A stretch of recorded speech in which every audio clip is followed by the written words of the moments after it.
for mass. We'll start with the equation F equals g times mm over r squared and solve for the variable m. Here's our starting equation. F equals g times mm divided by r squared. Let's identify what each variable represents.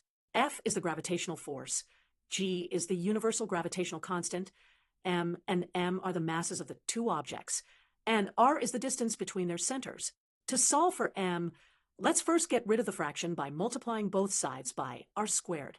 When we multiply both sides by r squared on the right side, r squared cancels out with the r squared in the denominator. After simplifying, we get f r squared equals g mm.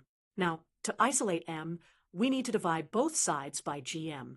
When we do this, gm cancels out on the right side, leaving us with just m. Therefore, our final answer is m equals f, r squared divided by gm. This formula allows us to find the mass of an object if we know the gravitational force it exerts, its distance from another object, the gravitational constant, and the mass of the other object. Let's visualize what this means with a simple diagram. Imagine we have two masses, one mass m that we know, and another mass m that we want to find.